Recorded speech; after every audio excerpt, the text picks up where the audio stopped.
Amém. Tá bom. Depois a gente acerta lá o combinado na cantina. Vocês estão bem?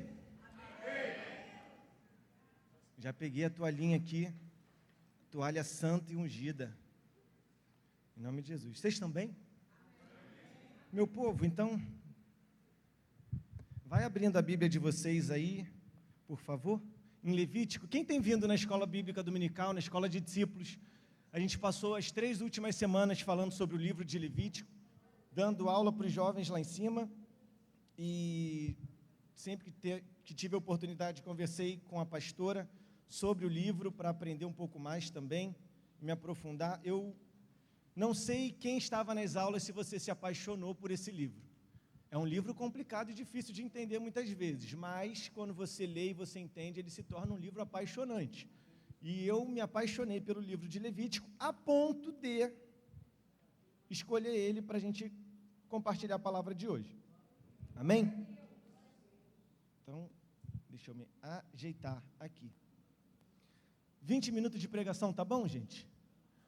Nem consigo. Foi só uma brincadeira, nem consigo. Mas vou tentar ir rápido hoje, para a gente não terminar tarde e para ter um tempinho no final para a gente cantar um louvor. Amém? Então, preciso da colaboração dos irmãos, sendo bem responsivos, para eu não ficar repetindo as mesmas falas, as mesmas frases, para tentar ganhar um pouco do ânimo de vocês. Amém? Amém. É isso aí. Amém? Tá vendo? Já caiu, é isso que eu não quero. Tem que ser espontâneo. Amém? Amém. Ah, agora sim. Glória a Deus. Então, chega de amém. Meus irmãos, abra aí em Levítico, capítulo 7, do verso 37 e 38. Se eu me distanciar do microfone aqui, tu me avisa que eu ajeito aqui. João colocou aqui na tela, mas abra sua Bíblia aí, é o terceiro livro da Bíblia, Levítico, capítulo 7, verso 37 e 38. A igreja achou? Quem não achou, acompanha comigo na tela. Diz assim: Esta é a lei do holocausto, da oferta de alimentos e da expiação do pecado, e da expiação da culpa, e da oferta das consagrações e do sacrifício pacífico. Verso 38, que o Senhor ordenou a Moisés no Monte Sinai, no dia em que ordenou aos filhos de Israel que oferecessem as suas ofertas ao Senhor no deserto do Sinai. João, volta no 37, por favor, porque é a base de tudo aqui no 37. A igreja pode ler comigo em alto e bom tom, por favor. Vou sair da frente para não atrapalhar.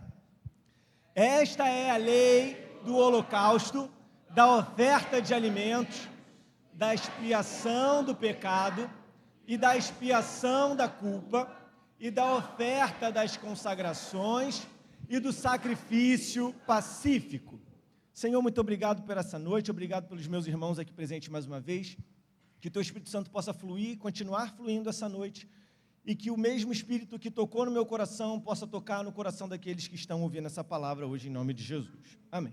Meus irmãos, primeiro, o que me apaixonou no livro de Levítico é que é um livro que, conforme você vai lendo, você vai adicionando camadas para ele. Como assim camadas? Não é igual o Shrek, né? Para quem viu o Shrek. Os ogros têm camadas, cebolas têm camadas. Poucos entenderam, então eu vou seguir adiante nessa piada que não teve graça. Mas, o que me deixa muito interessado é que conforme você vai lendo o livro de Levítico, você vai entendendo um pouco mais. E cada vez que você entende mais esse livro e você lê ele de novo, você tem um novo entendimento. Não que o novo entendimento vai ser diferente daquilo que você entendeu antes, mas ele vai ser mais profundo.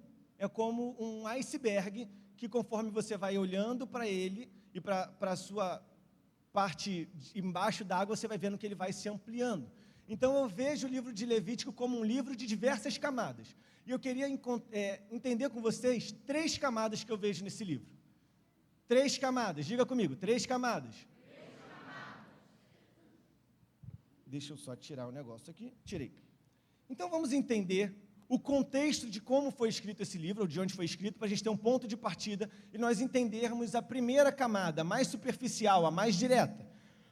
O livro de Levítico foi escrito logo depois que o povo saiu do Egito, teve o êxodo do Egito, então o povo foi liberto, eram escravos, não tinham uma cultura de liberdade, viviam de acordo com o que o Egito ordenava. Então eles saíram, eles estão rumo à terra prometida, Canaã, e nessa terra prometida existe um outro povo lá. Então eles estão saindo de um lugar que tinha um povo que doutrinava eles, que eram os egípcios, e eles estão indo para um lugar que já tem gente lá, que são os cananeus, a terra de Canaã, com outros costumes que não era o que Deus queria. Então, Deus, nesse meio do caminho, pede para que o povo de Israel construísse um tabernáculo. Vocês estão comigo? Então eles constroem um tabernáculo. Quem estava na escola de discípulos, o que é um tabernáculo? É um templo móvel em que eles iam, caminhavam, né? É uma tenda, um templo entre aspas. Era a igreja em que eles montavam e desmontavam. Eu tive uma semi-experiência de viver isso. Semi-experiência. Existe isso? Quando eu morei nos Estados Unidos, foram só 4 meses e fiquei lá limpando vaso, então não tem nada de luxo.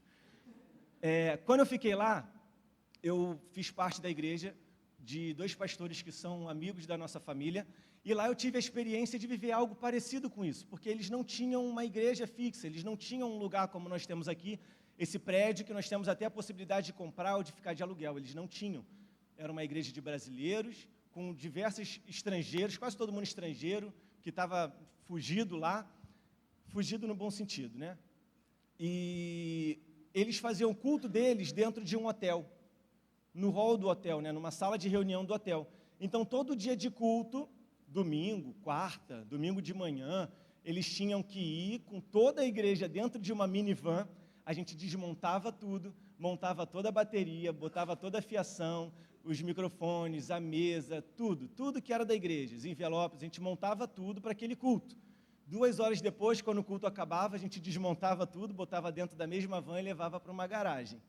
Na quinta-feira, a gente tirava a van da garagem, ia para o mesmo hotel, desmontava tudo, e lá vai, fita, fio, tudo isso a gente tinha que fazer tudo. Aprendi a montar uma bateria lá, e desaprendi logo depois que eu cheguei para cá, para o Brasil de volta, porque eu não quero ficar montando bateria. Então, era essa situação dos hebreus. Eles tinham que montar o templo, conforme Deus andava ou parava na caminhada deles, eles faziam montavam esse tabernáculo. E diante desse tabernáculo construído, Deus dá para eles a orientação do que eles tinham que fazer para se relacionar com Ele. Então, a primeira camada do livro de Levítico, ela é bem superficial no que diz sentido logo que os nossos olhos podem ver, que é um direcionamento de Deus sobre como o povo de Israel deveria se comportar diante do tabernáculo, diante do culto. Como seria o culto do povo hebreu naquela tenda da congregação, naquele tabernáculo. Então é uma mensagem para Israel, onde Deus está construindo para aquele povo que saiu do Egito uma nova história, e se Deus tem para um povo uma nova história, Deus tem para esse povo uma nova cultura. Então já quero deixar logo de começo uma mensagem de bênção para você, que Deus quer te dar uma nova história, Deus quer mudar o seu rumo, mas para isso você tem que estar com o coração aberto para que Ele mude a sua cultura também. Não adianta você querer uma nova história se você continua com os mesmos comportamentos. Não adianta você querer uma nova posição se você quer ser a mesma coisa das pessoas que já estão lá. Se você quer ser igual aos outros, deixe que os outros sejam eles mesmos. Deus tem uma nova história para você e junto de uma nova história existe uma nova cultura de vida. Então, diante disso, diante dessa nova cultura, Deus vai revelar a vontade que Ele tinha para aquele povo, como eles deveriam se relacionar com Deus.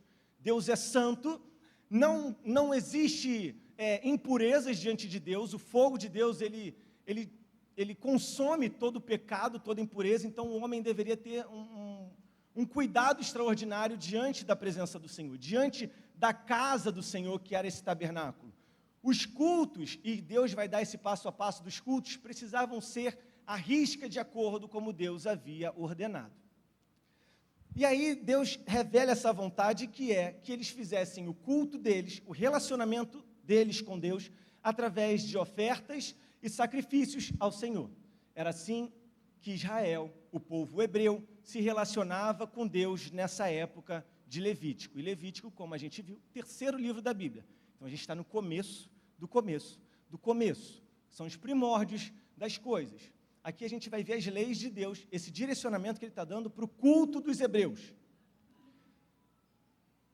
Olha o despertador aí, ó. Tá vendo? A trombeta. O arrebatamento. Então vamos lá. Eu vou falar com vocês que a gente leu no verso 27, os cinco tipos de oferta e sacrifícios que eram feitos. Ali, se a gente contava, vão ter 6, porque foi colocado o sacrifício, a oferta de consagração. Esse era reservado para os sacerdotes. Eu estou pegando aqui os sacrifícios, as ofertas que eram direcionadas para o povo, para o relacionamento do povo com Deus. Amém? Foram comigo? Então vamos lá. No capítulo 1, a gente não vai ler o capítulo 1 todo, nem o 2, nem o 3, nem o 4, nem o 5, mas eu vou resumir para vocês o que está lá.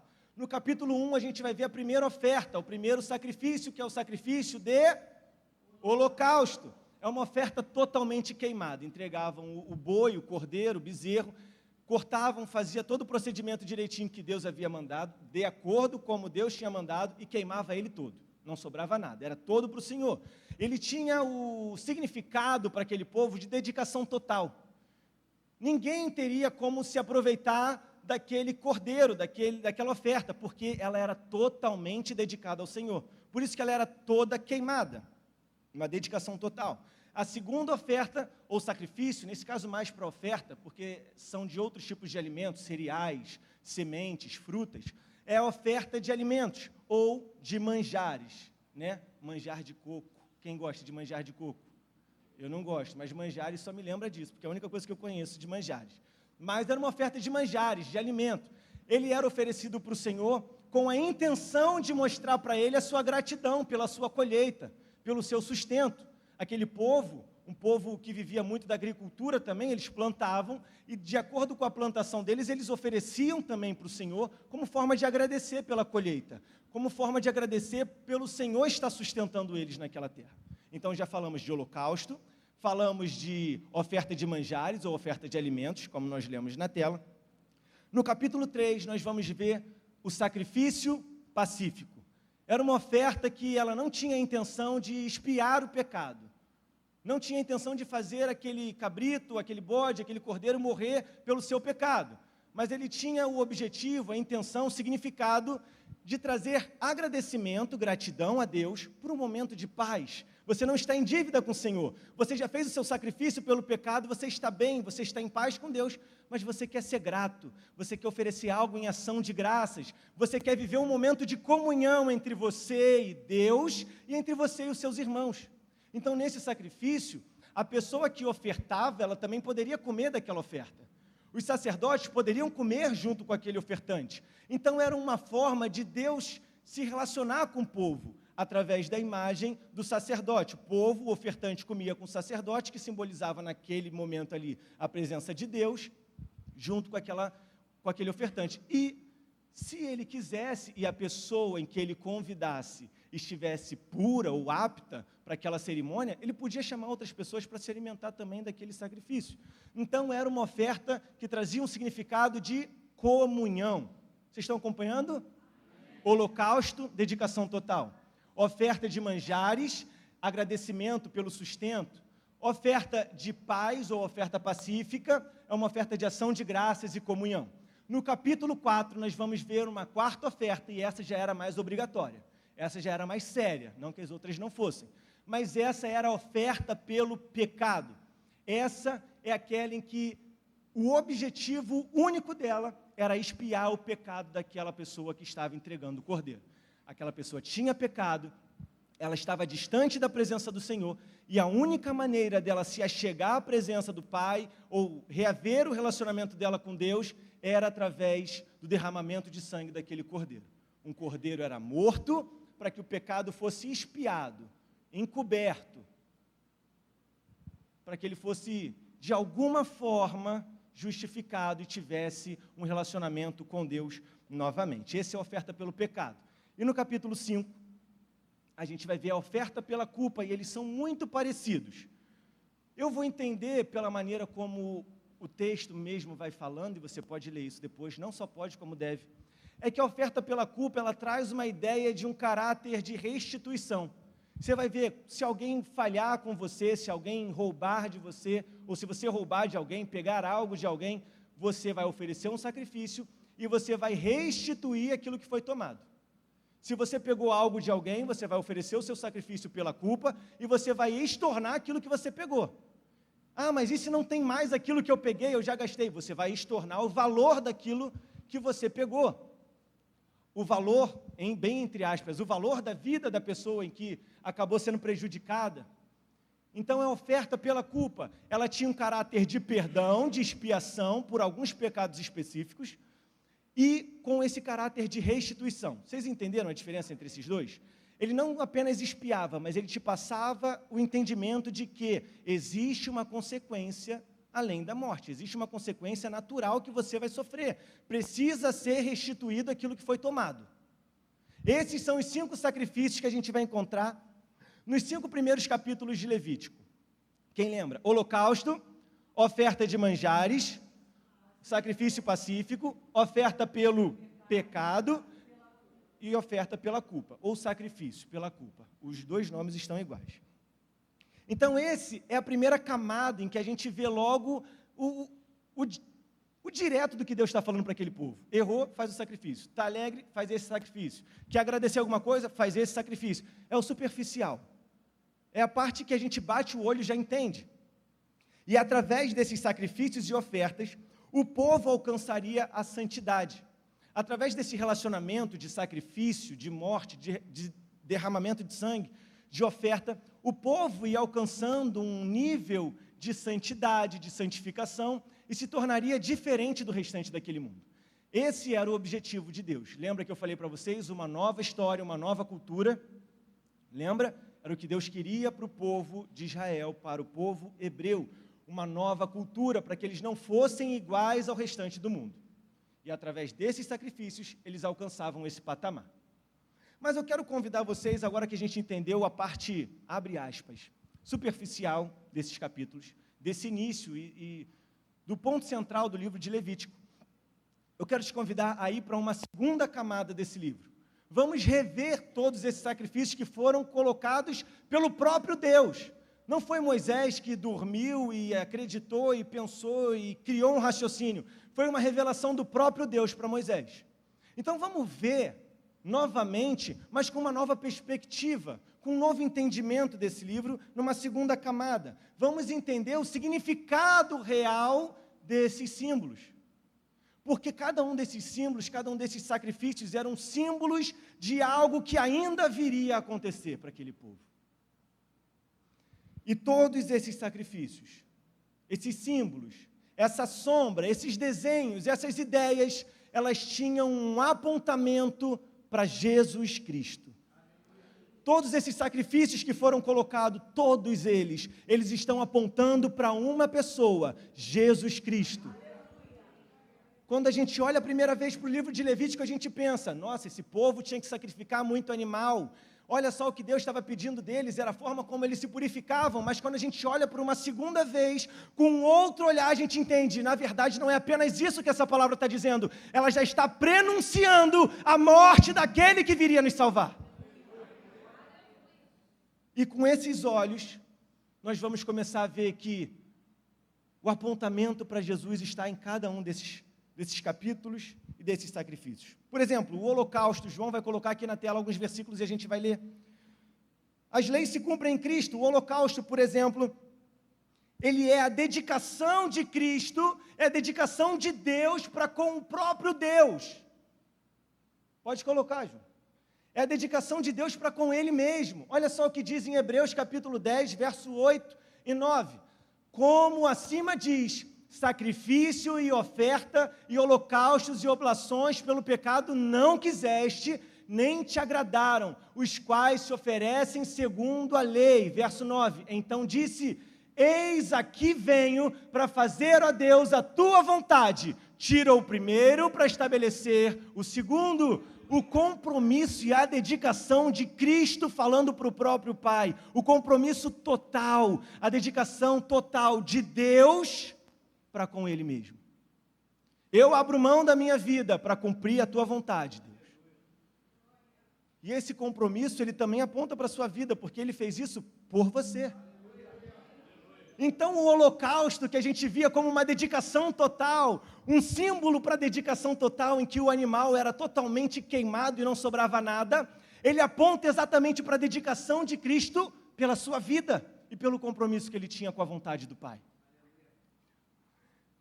A primícia, ou manjar, que era a segunda oferta, ela aponta Jesus como o principal dos homens, o primogênito de todas as coisas. João, coloca aí, por favor. Esses são vários. 1 Coríntios 15, 22 diz assim: porque assim como todos morrem em Adão, assim também todos serão vivificados em Cristo. Verso 23, mas cada um por sua ordem. Cristo, as primícias, depois os que são de Cristo na sua vinda. Jesus é o primeiro. Jesus é o primeiro dos mortos, Jesus é o primeiro da ressurreição. Em João, capítulo 1, verso 1, ele vai dizer que ele era o verbo. Antes de tudo, ele era o próprio verbo que estava com Deus. João, capítulo 3, 16, que eu sei que você conhece, diz que ele é o primogênito. Deus amou o mundo de tal maneira que deu o seu Filho, para que todo aquele que nele crê não pereça, mas tenha vida. Ele é o principal, Ele é o número 1, Ele é o primeiro de todas as coisas, Ele é a primícia do céu.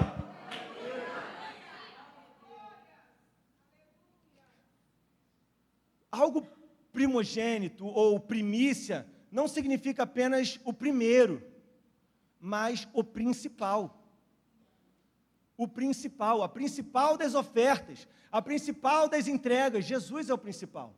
As primícias, o agradecimento, a colheita em que o povo dava a sua melhor parte, ela se realiza em Jesus, sendo Ele a melhor parte de toda a criação.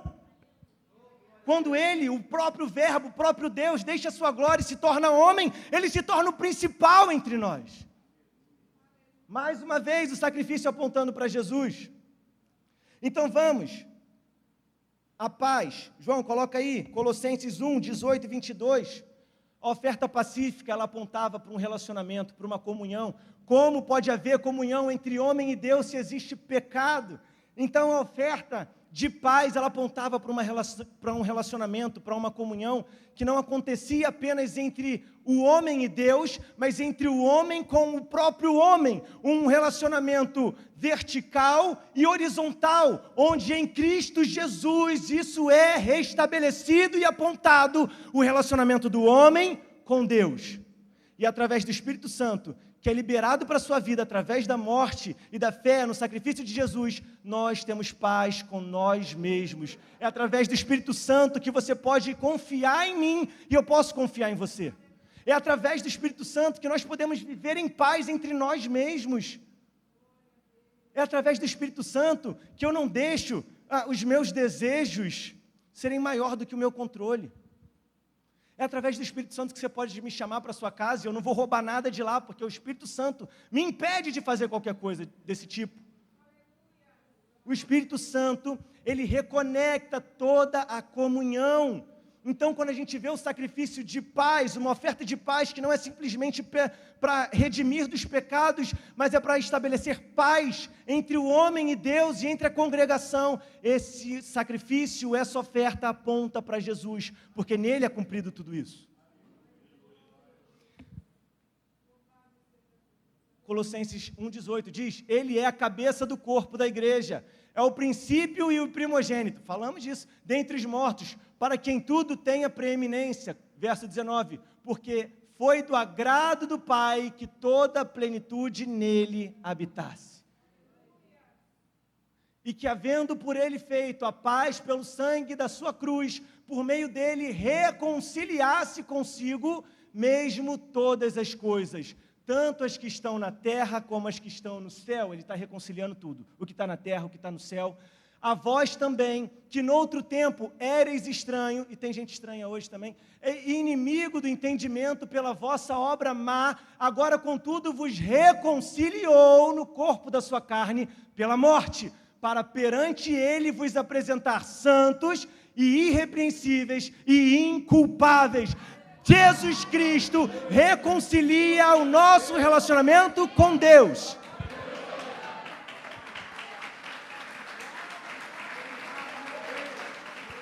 Isso a gente está vendo a segunda camada, gente. Percebe que nada do que Deus falou foi simplesmente para que aquele povo fosse um povo meio doido da cabeça. Não, tudo era um apontamento para aquilo que seria verdadeiro.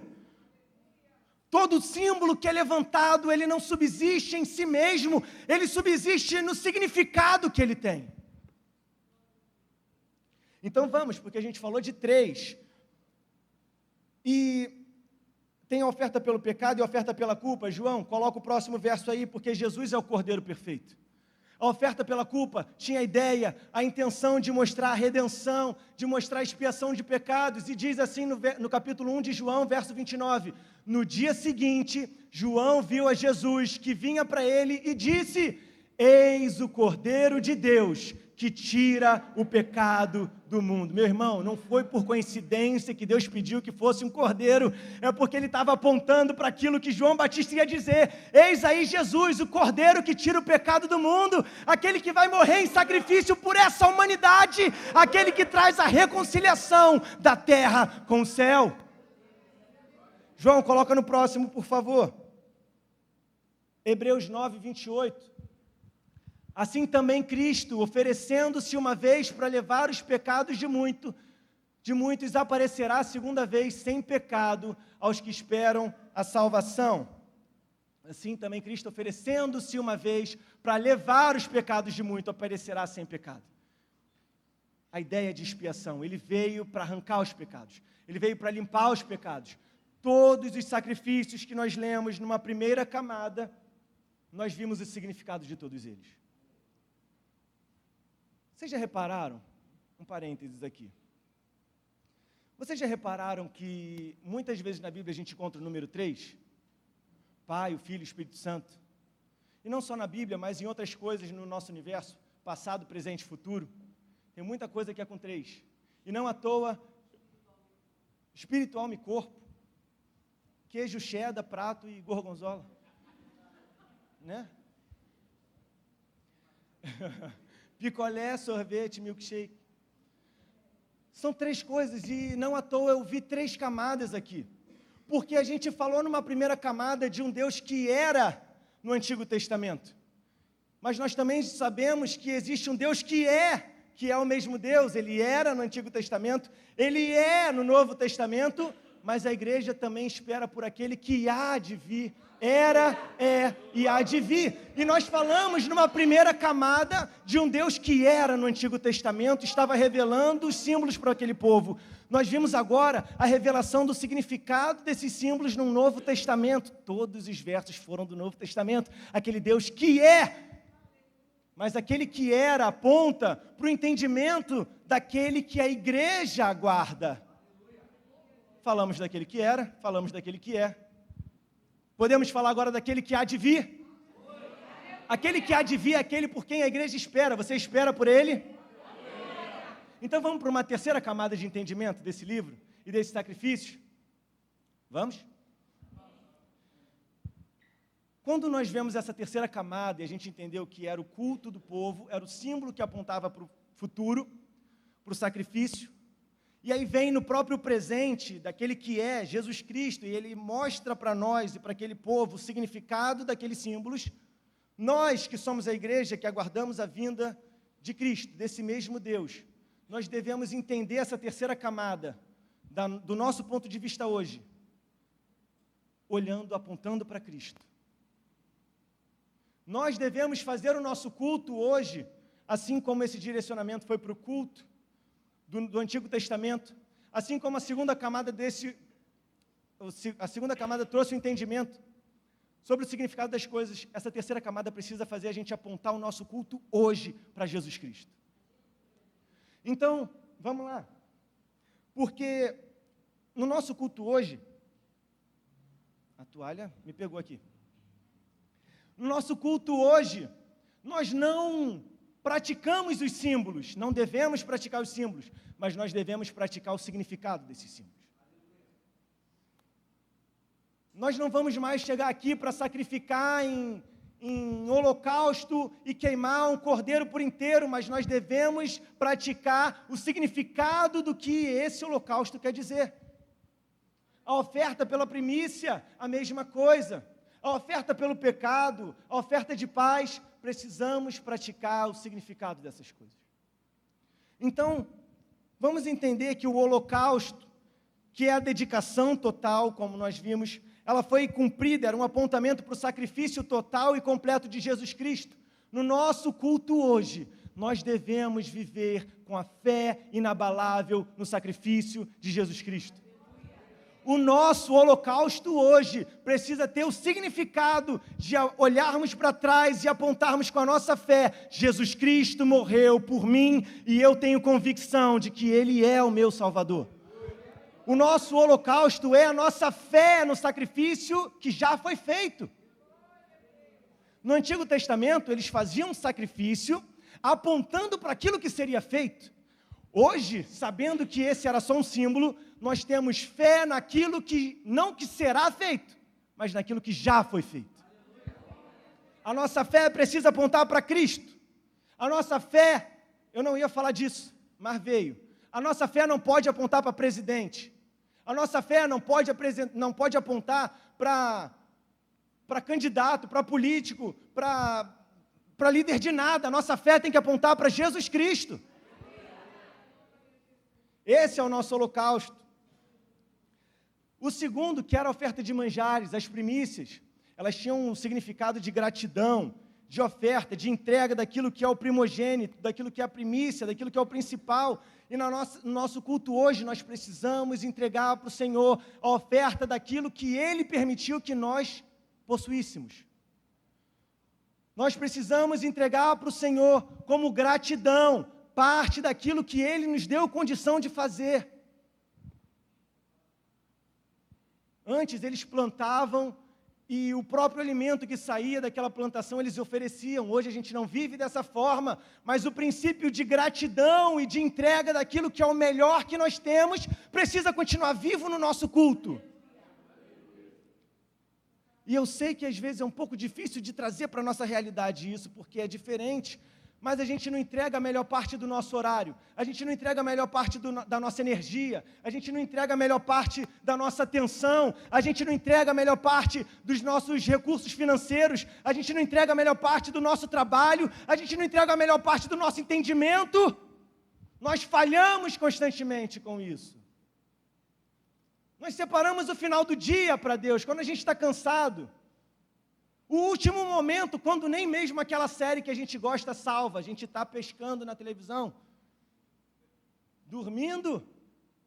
É esse momento que nós separamos para Deus. Nós preferimos pagar tudo e todas as pessoas e coisas, mas não entregamos aquilo que Deus nos deu condição de nos sustentar.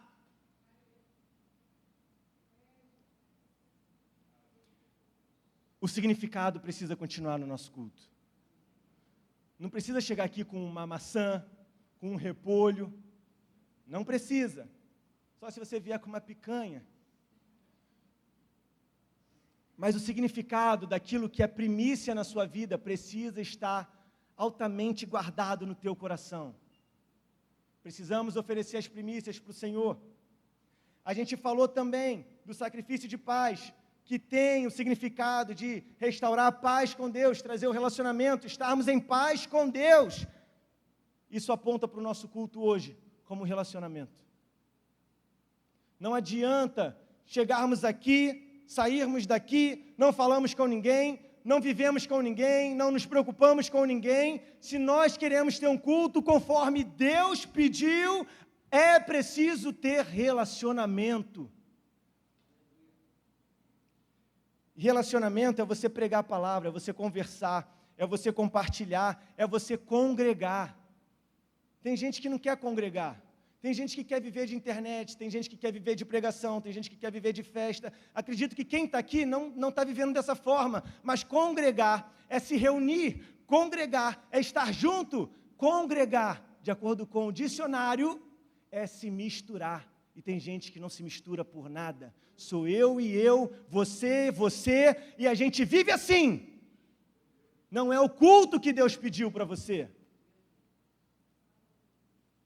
Não é. Congregar é você combater o pecado. Sabe o que é combater? Na verdade, é combater o preconceito do pecado. Preconceito do pecado.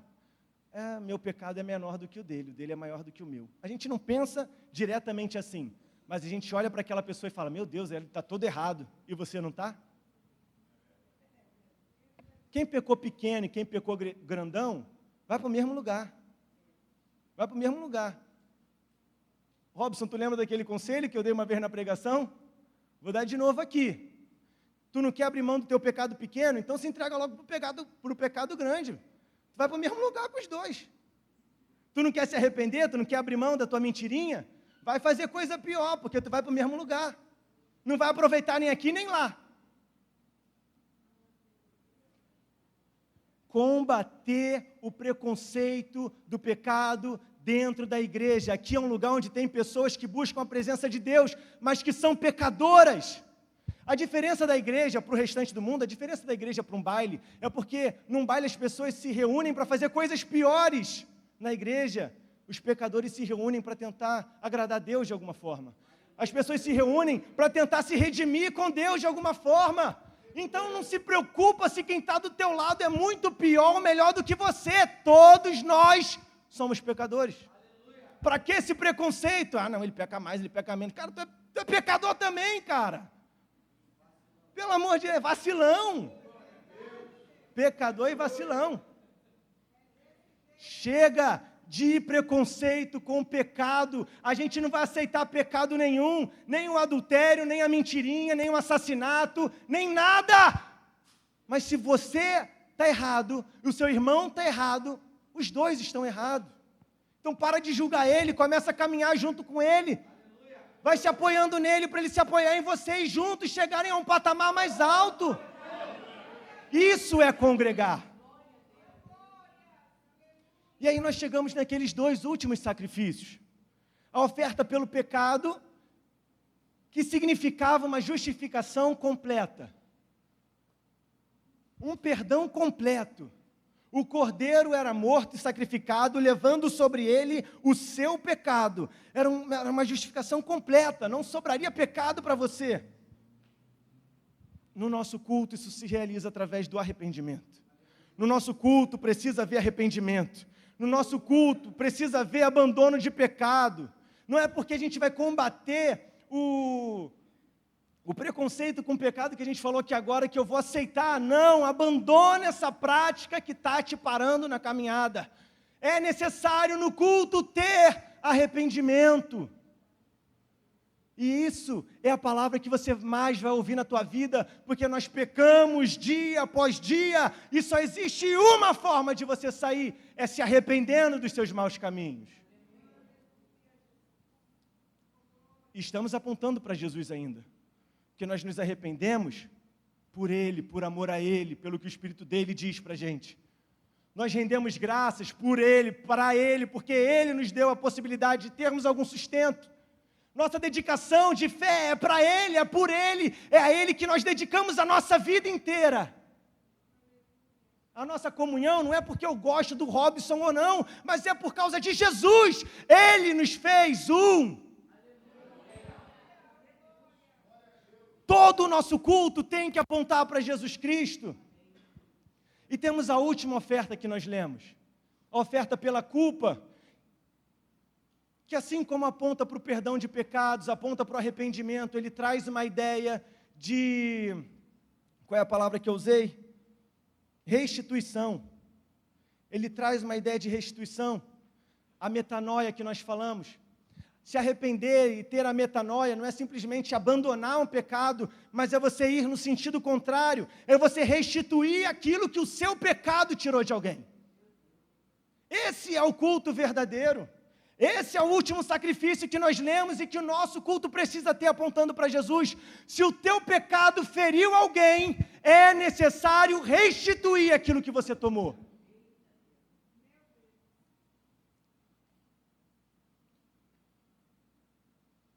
É necessário. Se você mentia, agora você vai desfazer todas as mentiras que você falou. Mas a mentira, a fofoca, não tem como controlar. Corre atrás agora.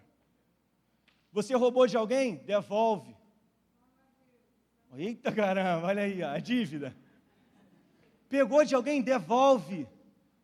Se arrependeu, abandonou, não vou mais roubar, então devolve o que você tomou. Mas eu não tenho mais, devolve aquilo que é condizente com o que você pegou. Restitui. A gente fala, restitui, Senhor, 7 vezes mais. E quando o devorador é você? Você está sendo usado por Deus para restituir? Essa veio do céu, nem estava escrito. Olha aí. Agora, a gente falou aqui de situações em que é fácil, entre aspas, restituir. É possível a gente fazer. E quando o nosso pecado na vida de outra pessoa traz consequências que não tem como elas serem restituídas tão facilmente? Se uma pessoa foi morta, se uma pessoa foi violentada, como é possível restituir isso? Se uma pessoa foi ferida e machucada, em que dinheiro não pode pagar nada, como restituir isso? Sabe qual é a resposta? Sabe? Sabe? Sabe? Nem eu. Vai ler a Bíblia, cara. Vai orar. Vai pedir resposta para o Senhor. Por que está esperando que eu te fale? O erro é teu, corre atrás, cara. A gente vem para a igreja esperando que o pastor aqui em cima, o pregador, o diácono, o obreiro, vai chegar no teu ouvido e vai sussurrar tudo que tu tem que fazer. Corre atrás, cara. Vai ler, Deus já falou tudo para você, está aqui, ó, tem sei lá quantas páginas dentro da tua Bíblia. Abre ela e lê. Tem um direcionamento para a tua vida lá. Para de ser preguiçoso. Meu Deus do céu, esse é o problema do nosso culto hoje, sabe o que é? A gente não quer buscar o Senhor, a gente quer só receber resposta. A gente não entrega mais sacrifício e oferta, a gente só quer receber. O nosso culto não é mais sobre o que nós entregamos, a nossa oferta, o nosso boi, o nosso touro, o cordeiro, o pombinho, o bolo, o cereal. Não, é só o que Ele pode me dar. Me dá um direcionamento para amanhã, me dá a porta de emprego, me dá o carro, me dá uma esposa, uma namorada, um filho. Me dá. E o que você está oferecendo? Esse é o erro do nosso culto hoje. Nós não oferecemos mais nada ao Senhor. Até as nossas ofertas são vazias. Até as nossas ofertas são mecânicas. Nós fazemos uma conta, é 10% cravado, se for nos centavos, é nos centavos, e eu vou fazer isso até o final. A nossa oferta é vazia, não tem valor, não tem sentimento, não tem amor. O que nós fizemos com o nosso culto? O que você tem feito com o seu culto? O que a gente leu aqui, vocês leram junto comigo, era um direcionamento de Deus para o nosso culto. Foi Deus falando, é assim que eu quero receber adoração. É assim que eu quero que vocês me cultuem. Eu vou mostrar para vocês um símbolo que vai apontar para algo que é de verdade. E quando esse algo de verdade chegar, eu quero que vocês façam um culto de vocês apontando para ele. E a igreja tem se virado novamente para os símbolos. Hoje, talvez, se você pedir para o irmão sacrificar um cordeiro, para ele vai ser melhor, vai ser mais fácil. Ele arruma um cabrito, um gato, um cachorro, vem aqui, mata ele e vai embora, porque os pecados estão perdoados. O que nós fizemos com o nosso culto, irmão? Quem aqui está cultuando o Senhor? Amém? Você já perguntou para ele se ele está se agradando do seu culto? Eu vou ficar muito soberbo se eu tirar o casaco aqui agora? Não? Então recebe o poder. Está calor.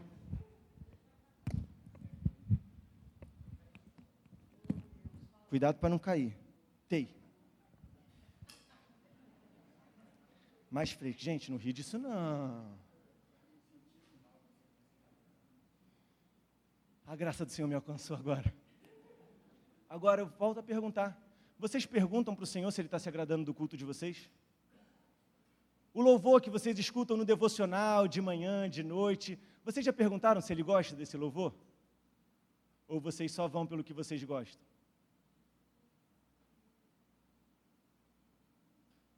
A oferta que você entrega, você já perguntou se Ele se agradou?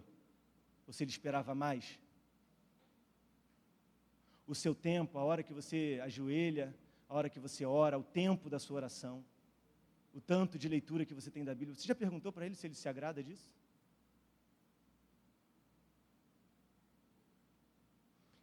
Você já perguntou para o Senhor se Ele se agrada da roupa que você usa para sair, para trabalhar, para vir para a igreja? Fala, Deus, então deixa eu falar mais uma. Vocês já perguntaram para Deus se Ele se agrada do horário que vocês chegam para o culto?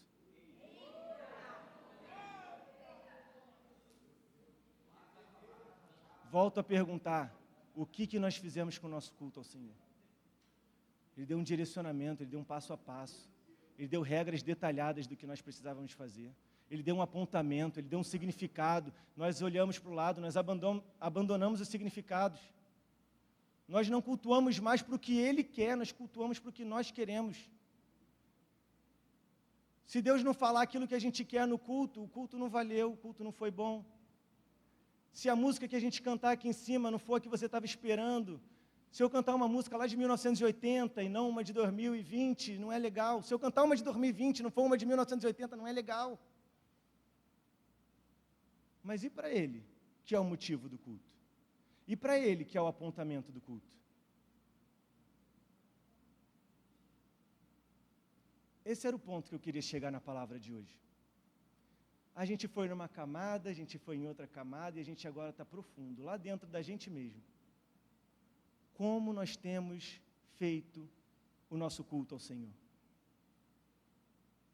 Como é que tem sido a nossa presença? Ele tem se agradado da sua presença? Já que eu estou falando, eu vou embora agora, eu vou falar. Ele tem gostado da sua frequência nos cultos? Ele tem se agradado do seu culto no domingo, ou ele já se tornou mecânico também? Você chega, você já sabe que a gente vai cantar 3 músicas. Pastor Mateus, quando chegar, ele vai tentar assustar todo mundo com o microfone alto, depois ele vai ler um versículo, vai orar, vai acabar a oração de lado, porque ele fica tonto. Aí depois ele vai cantar 3 músicas, a primeira é mais animada, as outras 2 são mais lentinhas. Aí depois vem o pastor Sérgio, faz uma oração, apresenta os visitantes, dá-lhe uns 3 anúncios, depois vem o ofertório, alguém fala, eu vou lá na frente, eu dou o meu dízimo, minha oferta, depois vem o pregador e eu fico esperando ele contar para mim qual vai ser a bênção da minha semana, ou inflar o meu ego para eu sair cheio de poder daqui e aguentar mais uma semana. São 2 horinhas só, é de 7, e eu sei que eles vão começar atrasados, 7, 7:05, 7:07, 7:10, eles vão começar atrasados, vou chegar ali no meio do louvor, porque eu não vou perder nada, depois vou para casa. E na quinta-feira, acho que eu não vou para quinta-feira não, porque eu vou estar cansado do meu trabalho, trabalhei muito, vou chegar em cima do culto, vou perder o louvor, vou chegar só para amém? Então eu não vou, que descaso com o Senhor, eu não vou, estou cansado demais, eu vou direto para casa, porque eu tenho que trabalhar, eu tenho minhas coisas para fazer, tenho minha família para cuidar, eu não vou. De repente, é porque minha vida é muito corrida, se fosse um feriado eu ia, e chega um feriado, você também não vem, querido. E aí? Que choque de realidade a gente tem com os nossos próprios comportamentos? Será que é isso que Deus se agrada? Será que Ele está se agradando da maneira como a gente tem levado o nosso culto? Eu queria muito que isso fosse só uma ideia da minha cabeça. Eu queria muito que eu estivesse aqui só falando uma conjectura, uma história. Ah, não, a nossa igreja não faz isso. É a igreja lá fora, mas é o cenário daqui. É o cenário da sua vida.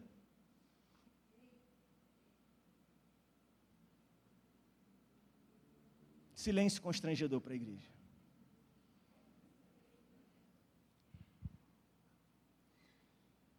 Tem algo aqui que é o título da mensagem, eu nem falei, né? Nós somos como sepulcros caiados. Sabe aquilo que Jesus falou para os fariseus? Vocês são hipócritas. Vocês são como túmulos vazios, túmulos lindos por fora, pintados, decorados, mas por dentro é só morte. Assim tem sido o nosso culto. Nós temos vivido como sepulcros caiados. A gente sai daqui, a gente posta na internet, o louvor foi maravilhoso, o Gleison detonando na luz para lá, luz para cá, estrobo, o Ronan na bateria, tal, e a gente filmando, que maravilha. Você sai daqui, você não lembra nem sobre o que foi pregado. No dia seguinte, você está achando que está saindo daqui abastecido, tu não lembra nem onde que foi aberta a tua Bíblia. Meu irmão, o nosso culto precisa se voltar para o Senhor. O nosso culto precisa se voltar para o objetivo que Ele tem para você, Jesus Cristo. O nosso culto precisa ser como Ele quer, não com símbolos, mas com significados. O nosso culto precisa ser cheio de verdade e intensidade. Não uma mentira, não um vazio, mas intensidade do Espírito Santo naquilo que nós fazemos. O nosso culto precisa ser cheio de gratidão, de comunhão entre a igreja e Deus. O nosso culto precisa ser cheio de fé. O nosso culto precisa ser cheio de arrependimento. Um culto que não tem essas coisas não é um culto que agrada ao Senhor.